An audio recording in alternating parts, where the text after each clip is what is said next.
na sambahin natin ang nag-iisang Diyos na tagapaglikha sa ating lahat.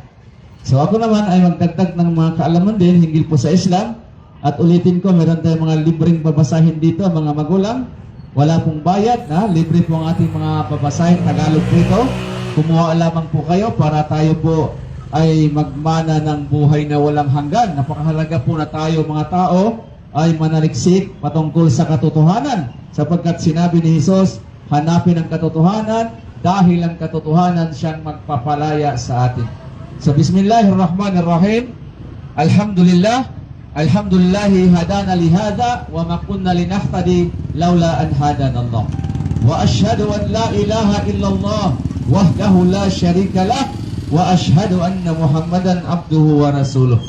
Ang lahat ng papuri, pasasalamat, pagbabalik loob ay sadyang naukol lamang sa dakilang tagapaglikha, ang Panginoong Allah na siyang tunay at tangi na nag-iisang Diyos. Purihin ang Panginoong Allah, pasalamatan ng dakilang tagapaglikha sapagkat siya ang nagkaloob ng ating mga buhay at siya rin naman ang Allah, ang tunay na Diyos na siyang babawi ng ating mga buhay. Mga magulang, mga kaibigan, mga kababayan, mga ginigiliw nating mga respetadong mga mamamayan ng mga Pilipino, muli nandito po kami sa inyong harapan upang magbigay ng kakaunting aral patungkol sa Islam na wala pong pamimilit. Aming tungkulin bilang mga misyonaryong Muslim na ihayag lang po ang katotohanan sapagkat ang katotohanan ay kailangan natin dahil ang katotohanan ito ang magpapalaya sa atin. So si Brother Abdul Qadir ang aking pangalan at kilala nyo naman dahil tayo taga dito din sa ating barangay Silangan at kami po ang mga misyonaryong Muslim na nagpapalaganap ng Islam. At meron tayong mga libreng babasahin dito, Tagalog lamang. Maaari kayong kumuha, may namimigay dyan sa tabi at walang bayad. At kung may tanong po kayo ay maaari kayong magtanong sa amin at magbibigay kami sa inyo ng 100 pesos bilang regalo dahil ang taong nagtatanong, tanda na meron siyang malasakit sa kanyang kaluluwa. Dahil kaluluwa ang nakasalalay dito, kailangan nating maglaan ng panahon na magsuri, alamin, magsikhay ng katotohanan. Dahil ang buhay natin sa mundong ibabaw, mga kababayan, ay napakaikli lamang. Hindi tayo magtatagal sa mundo. Tayong lahat ay manlalakbay lamang dito sa mundo. Kaya sinabi ng huling propeta na si Muhammad, kun fid dunya ka'annaka garibun aw abirus sabil. Sabi ni Propeta Muhammad, ang huling propeta, kapag sa kanyang pagpapala ni Allah, ituring ninyo o mga tao ng inyong buhay sa mundong ibabaw ay para kayo ay manlalakbay lamang. Para kayong tumatawid sa daan na hindi kayo mamamalagi sa gitna ng daan kasi baka masagasaan tayo. Tumatawid lang tayo. Ganun din po ang buhay natin. Ang buhay sa mundo ay para tayo ay tumatawid lamang sa daan. Hindi tayo mananatili dito sa mundo. Lahat tayo ay mamamatay at magbabalik sa ating dakilang tagapaglikha, ang Panginoong Allah. Kaya bago mahuli ang lahat, kailangan manumbalik tayo sa pagsamba sa dakilang tagapaglikha, mga magulang. Kung sino ang naglikha sa atin, sa Kanya lamang tayo sasamba, sa Panginoong Allah.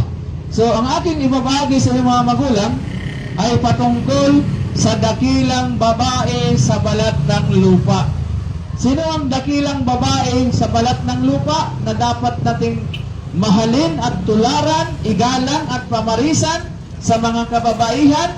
Ay walang iba kundi si Birheng Maria. Di ba si Birheng Maria? Bilang isang dating Kristiyano, ako'y nagmamahal ng wagas na pagmamahal kay Maria. Lalo ang mga kababayan natin mga Kristiyano, si Birheng Maria ay ating minamahal bilang isang babae na huwaran at dapat pamamarisan. Sa pananampalatayang Islam, mga magulang, ang aming paniniwala kay Birheng Maria, siya ay birhin na babae. Bakit birhin ang paniniwala naming mga Muslim kay Maria? Dahil walang lalaking gumalaw sa kanya, siya ay nabuntis at nagkaanak kay Hesukristo ayon lamang sa kagustuhan ng ating dakilang tagapaglikha. Si Birheng Maria, siya ay isang malinis at dalisay na babae na minamahal naming mga Muslim. Makikita niyo ang mga kababayang Muslim kung paano manamit ay kahalintulad ito ng pananamit ni Birhing Maria. Si Birhing Maria, siya po ay isang babae na malapit sa piling ng ating Panginoon sapagkat siya ay pinili, hinirang siya bilang dalisay na babae na magkakaanak ng isang dakilang propeta na si Hesukristo.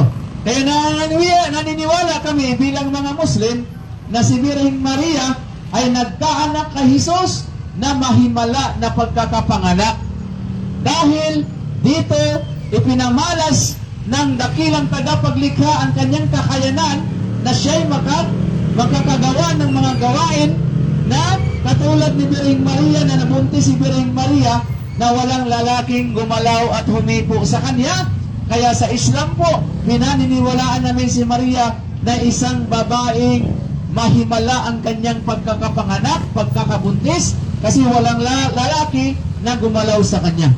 Dahil dito, inutusan ng dakilang tagapaglikha na si Allah na utusan si Anghel Gabriel at mag-anyong tao at bumaba dito sa lupa upang ibalita kay Birhing Maria ang magandang balita. Sa banal na Quran, ating mababasa na kung saan si Anghel Gabriel ay nag-anyong tao at lumapit kay Birhing Maria at ito ang nakasad. Sabi ni Anghel Gabriel kay Birhing Maria, "Ya Maryam, inna Allah astafaki wa taharaki wastafaki anil nisa'il alamin."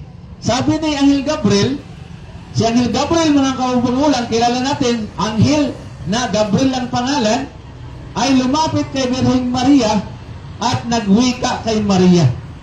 "O Maria, katotohanan, ikaw ay isang babae na pinili, hinirang ng Diyos, ng tagapaglikha bilang pinakamainam, pinakamalinis na babae sa lahat ng kababaihan sa balat ng lupa. At pinili ka bilang dalisay na babae na pinakamainam sa lahat ng kababaihan na dapat tularan ng mga kababaihan ang iyong pagkatao at pagkababae, o Maria." Sa Birhing Maria nagulat at natakot at hindi niya kilala yung nag-anyong tao na nakipag-usap sa kanya na si Anghel Gabriel. At winika pa ni Anghel Gabriel kay Birhing Maria, "Ya Maryam, inna Allaha yubashiruki bi kalimati minhu ismuhu Masihu Isa ibnu Maryam wajiha fid dunya wal akhirah wa minal muqarrabin." Sabi ni Anghel Gabriel, inutusan si Anghel Gabriel ng Diyos na tagapaglikha na si Allah na puntahan si Birhing Maria. Ang pangalan ni Birhing Maria sa Islam ay Maryam. Yan ang kanyang tunay na pangalang Maryam, hindi Maria. Kasi yung Maria na yan, pangalan niya ng mga Espanyol. Mga Espanyol na kababaihan, Maria. Doon po nang galing ang salitang Maria na pangalan ni Birhing Maria. Ngunit ang totoong pangalan ni Maria ay Maryam. Maryam o Maria. Sa loob ng banal na Quran ay may sariling kabanata si Birhing Maria, ang Suratul Maryam, ang kabanata Maria, na sa loob ng banal na Quran, chapter 19 sa banal na Quran, ang kabanata Maria. Doon pala sa banal na Quran ay dito hinimay-himay, dito ipinakilala si Birhing Maria ng detalyadong pagpapakilala.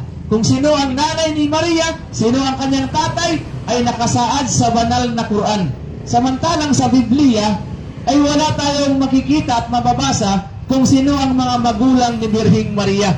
Pero sa Islam, sa banal na Quran, ang tatay ni Maria ay si Imran at ang kanyang nanay ay si Hana. Yan ang hindi alam sa mga mangangaral sa Kristyanismo kung sinong magulang ni Birhing Maria. Samantalang sa Islam ay detalyado ang mga magulang ni Birhing Maria na isang dakilang babae na dapat nating tularan sa mga kababaihan. Tingnan nyo kung maano manamit si Birhing Maria, mga magulang. Tayong lahat nagmamahal kay Birhing Maria, maging ang mga Kristiyano. Pero ang pananamit ni Birhing Maria, hindi naman natin sinusunod. Si Birhing Maria, hindi nakikita ang kanyang buhok. Nakabilo si Birhing Maria, nakatabing ang kanyang buhok, nakadamit ng mahaba at maluwag, hindi nakikita ang kanyang kagandahan ng kanyang pangangatawan. Ganun po ang mga babaeng Muslim. Paano manamit si Maria? Ganyan na ganyan ang mga babaeng Muslim. Sapagkat si Maria, siya ay babae na dapat tularan at pamamarisan. Siya yung babae na dapat nating iniidolo, hindi yung mga artista. Kasi kung tatanungin natin mga sarili, sino bang dapat susundin? Si Birhing Maria o yung mga artistang mga babae? Ha? So sabihin natin na si Birhing Maria. Pero paano manamit si Birhing Maria? Hindi sinusunod, kundi yung mga artistang mga babae ang sinusunod ng mga tao. Ngunit ang pananamit ni Birhing Maria ay hindi naman isinasabuhay. Si Birhing Maria ay isang Muslim mga magulang. Muslim si Birhing Maria, tinanong mo manamit si Birhing Maria. Kung saan nabibilang o nabibilong ang kanyang pananamit, ay nabibilong siya sa pananamit ng mga kababaihang Muslim. Kaya ibinalita kay Birhing Maria, sabi ng Anghel Gabriel, O Maria, mayroon kang magandang balita na dumating sa iyo mula sa Diyos na tagapaglikha na si Allah, na ikaw ay manganganak, mabubuntis ka at manganganak ka, at ang pangalan ng anak mo ay Isa, anak ni Maria. Jesus, anak ni Maria. Wajiha fi dunya wal akhirah. Sapagkat si Jesucristo na anak ni Maria at si Maria, sila ay malalapit sa piling ng ating dakilang tagapaglikha, ang Panginoong Allah. Kaya sa Islam mga magulang, mataas ang antas ng kalagayan ni Birhing Maria sapagkat si Maria ay Muslim, hindi siya Kristiyano. Tingnan mo manamit si Birhing Maria ay kahalintulad ng mga Muslim. Ang kanyang buhok ay tinatakpan, nakabilo, nakahijab sa wikang Arabic. At si Birhing Maria ay Muslim. Bakit? Kasi si Birhing Maria, sinabi ng Diyos na si Allah, kung paano magdasal si Maria, ay katulad ng mga Muslim na nagpapatira pa sa lupa. Ganyan po magdarasal si Maria. Kaya sinabi ng Diyos na si Allah sa banal na Quran na, Ya Maryam, O Maria, ikaw ay isang babae na makatotohanan. Ikaw ay isang babaeng totoo, makatotohanan at dalisay. Wasjudi, ikaw ay magpataripa sa lupa. Warakay, at ikaw ay humukod sa lupa. Maarakain, at sama ng mga nagsisipagyukod. So, malinaw po na si Maria kung paano magdasal ay nakasujud siya. Inutusan siya ng Diyos na siya Allah, wasjudi, warakay, ikaw ay magpatira pa sa lupa katulad ng mga Muslim. Dahil si Birhing Maria ay nagpapatira pa sa lupa katulad ng mga Muslim, ang pananamit ni Birhing Maria ay libre po. Salamat po sa ang pananamit ni Birhing Maria ay pananamit ng mga Muslim. Kung paano manamit ang mga babaeng Muslim, kahalintulad po sa pananamit ni Birhing Maria. So yung pagbubuntis ni Birhing Maria sa Islam ay amin siyang pinaniniwalaan na siya ay nabuntis na walang lalaking humipo sa kanya.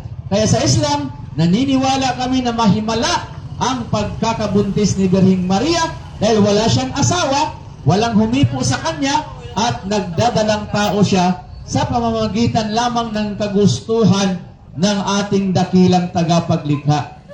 Kaya nga yung pagkapanganak niya kay Jesus, mahimala mga magulang dahil si Birhing Maria ay birhen. Birhen, ibig sabihin, walang lalaking humipo sa kanya. Kaya nga sinabi ng Panginoon Diyos si Allah, Wa id qala Isa ibnu Maryam. At sinabi ng Diyos na si Birhing Maria ay nanay ni Jesucristo, na kung saan si Birhing Maria ay nabuntis ayon lamang sa kagustuhan ng Diyos.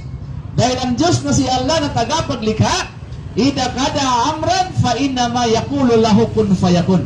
Kapag ginusto ng Diyos na si Allah ng tagapaglikha ang mga bagay-bagay, fa innama yaqulu lahu kun fayakun. Magwika lamang, magsabi lamang ang Allah, ang tunay na Diyos, tagapaglikha, na si Maria ay mabuntis at magkakaanak kay Hesukristo na isang dakilang propeta. Kaya po, sa Islam po, ay kami naniniwala na si Birheng Maria ay nagkaanak kay Hesukristo na mahimala ang kanyang pagkapanganak. Kaya nga, ang mga Hudyo, pinagbibintangan nila si Maria na isang masama na babae. Maraming babae. Yun yung mga Hudyo. Tingnan mo kung gaano kasama ang mga Hudyo. Kanilang pinagbibintangan na si Maria ay nagpagamit ng ibang lalaki. Bakit? Kasi sabi ng mga Hudyo na nabuntis si Maria na wala namang siyang asawa, kaya yun ang akala ng mga Hudyo. Masama ang kanilang mga paniniwala ng mga Hudyo patungkol kay Birheng Maria. Ngunit si Birheng Maria ay hindi nagsasalita dahil siya'y nag-aayuno. Kaya nung siya'y umuwi sa kanilang tahanan at daladala si Hesukristo na sanggol pa lamang bagong panganak, baby pa lang si Jesus, daladala ni Birheng Maria, at si Maria ay sinalubong ng mga Hudyo at tinanong si Maria, paano ka nagkakaroon ng anak, o Maria, na wala ka namang asawa, ang iyong mga magulang ay matutuwid na mga tao, paano ka nagkaroon ng anak? Si Birheng Maria ay hindi nagsalita, bagkus itinuro ni Birheng Maria si Hesukristo na isang sanggol nandoon sa duyan, sa kanyang kamusmusan. Itinuro ni Birheng Maria si Hesukristo na isa pang sanggol. Dito nagpamalas ng milagro si Hesukristo dahil nais niyang ipagtanggol ang kanyang nanay na pinagbibintangan ng mga Hudyo na masamang babae. Kaya nagsalita si Hesukristo sa kanyang kamusmusan, sa kanyang pagiging sanggol. Sabi ni Jesus, "Ala inni Abdullah, atani al-kitab, wa ja'alani nabiyya." Sabi ni Jesus Christ na isang sanggol pa lamang, kapapanganak pa lang sa kanya ni Maria, ay nagsalita na si Jesus para ipagtanggol niya ang kanyang mahal na ina na si Birheng Maria. Sabi ni Jesus, tunay o mga tao na aking mga kababayan, na ako ay isang alipin, ako ay isang lingkod mula sa Allah, mula sa Diyos, na binigyan ako ng kapahayagan ng Ibanghilyo at ginawa ako, sabi ni Jesus, na ako ay ginawa na isang propeta. So makita niyo mga magulang, si Hesukristo sa kanyang kamusmusan, pinagtatanggol niya ang kanyang nanay na isang babaeng matuwid, isang babaeng sadika, isang babae makatotohanan, si Birheng Maria. Nakakalungkot lamang isipin na ating mga kababayan na bilang mga Kristiyano ay nagmamahal ng lubos kay Birheng Maria. Ngunit ang pagmamahal na ito ay hindi naman isinasabuhay at itinuturo, at kung papaano ang pagsasabuhay ni Birheng Maria ay hindi na naisasabuhay ng mga nagmamahal sa kanya maliban ang mga babaeng Muslim. Dahil ang mga babaeng Muslim, isa sa kanilang mga tinutularan ay walang iba kundi si Birheng Maria, na pinapangalagaan ni Birheng Maria ang kanyang dangal, ang kanyang puri, ang kanyang pagkababae, hindi niya nilalantad ang kanyang kagandahan. Binabalot ni Birheng Maria ang kanyang katawan, tinatakpan niya ang kanyang buhok, nakabilo o nakahijab si Birheng Maria katulad ng mga babaeng mananampalatayang Muslim. Dahil ang isang babae, inuutusan sila ng Panginoong Allah na balutin nila ang kanilang kagandahan. Na inutusan si Propeta Muhammad ng Allah, ng tunay na Diyos, "Ya ayuhal Rasul, o sugo ng Allah o propeta ni Allah, sabihin mo sa iyong mga asawa at sa iyong mga anak na babae at sa mga babaeng mananampalataya na balutin nila ang kanilang sarili. Huwag nilang ilantad ang kanilang kagandahan. Balutin, pati buhok, balutin. At ingatan ang puri at dangal ng isang babae." Yun ang utos ng Diyos. Kaya nga, nakakalungkot sa Biblia, sa 1 Corinto, sa Biblia, sa aklat ng mga kakristyanuhan, may nakasaad na pautos. Sabi sa Biblia, ang mga babae kapag lumabas kayo, ay magkumbong kayo. Takpan ninyo ang inyong buhok. Kung hindi nyo gawin ang pagkukumbong, ay mag-ahit kayo sa inyong buhok, magpakalbo daw. Sabi sa Biblia sa 1 Korinto, ang babae na lumabas ng kanyang tahanan at hindi siya magkumbong, ay magpakalbo na lamang. Nasa Biblia yan, 1 Korinto. Ha? Inuutos sa Biblia na ang babae dapat takpan, pangalagaan niya ang kanyang dangal, ang kanyang puri, pangalagaan niya para hindi siya pagsamantalahan ng mga kalalakihan. Tingnan niyo mga magulang, dumadami ang krimen dito sa Pilipinas patungkol sa mga babaeng nare-rape dahil din po sa mga ginagawa ng ating ilang mga kababayan na halos nilalantad nila ang kanilang kasiksihan. Pinapakita sa mga kalalakihan, kaya po ang mga kalalakihan nakaisip ng hindi kaaya-aya at maganda para sa kanila dahil pinupukaw nila ang damdamin ng isang lalaki. Ang babae, ang isang babae sa Islam ay ginagalang, minamahal, pinaprotektahan, iniingatan ang kanyang dangal at puri. Kaya po, katulad ni Birheng Maria. So yun po mga magulang, magtataka kayo na ang mga babaeng Muslim sa tirik ng araw, gitna ng napakainit sa tanghali, nakikita natin ang mga kababayang Muslim ay katulad ni Maria, nakabalot pa rin ang kanilang buhok. Ha? Hindi inalintana ang init ng araw, ng panahon. Binabalot pa rin ang kanilang buhok at kanilang katawan dahil utos ito ng dakilang tagapaglikha sa mga kababaihan, katulad ng pag-utos niya kay Birheng Maria. Si Birheng Maria ay isang matuwid na babaeng Muslima. Babaeng Muslim. So yun po, dahil Muslim si Maria, Muslim din ang kanyang anak na si Jesucristo. Kaya si Jesucristo, ang kanyang kautusan, ay sumunod tayo sa kalooban sa Diyos na nagsugo sa Kanya. So hanggang dito na lang po mga magulang, ang ating punto po dito ay gusto nating ipaalam sa inyo na kaming mga Muslim, na ang mga babaeng Muslim ay nagmamahal, sumusunod kay Birheng Maria, sapagkat si Birheng Maria ay isa sa dapat nating huwaran, tularan, pamarisan sa lahat ng mga kababaihan. At kaming mga lalaking Muslim, isa din sa aming tinutularan ay ang mga propeta, at katulad ni Propeta Jesus na isang dakilang sugo at propeta ni Allah, na kung saan, bakit ang mga lalaking Muslim nagpapahaba ng balbas? Dahil mahaba din ang balbas, makapal din ang balbas ni Jesus Christ. Tingnan mo yung rebulto niya. Makapal ang kanyang balbas, mahaba, katulad ng mga kalalakihan ng mga Muslim.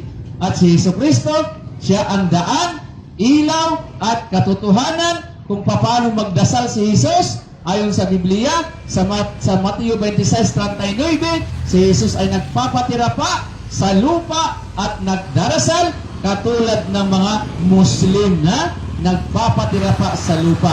Si Jesucristo nag-aayuno ng 40 days at 40 nights. Ganon din po kami ng mga Muslim sa buwan ng Ramadan.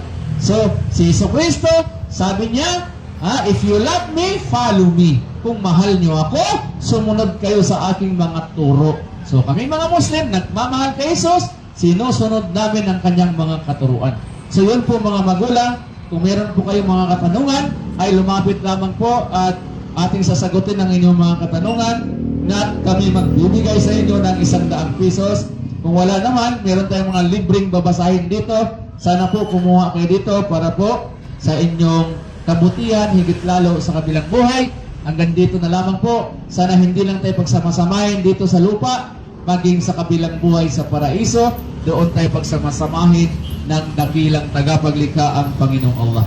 Subhanakallahumma bihamdik, asyhadu an la ilaha illa anta, nastaghfiruka wa atubu ilaik. Assalamu alaikum wa rahmatullahi wa barakatuh. At magandang gabi po sa inyong lahat. Maraming salamat po sa inyong pakikinig.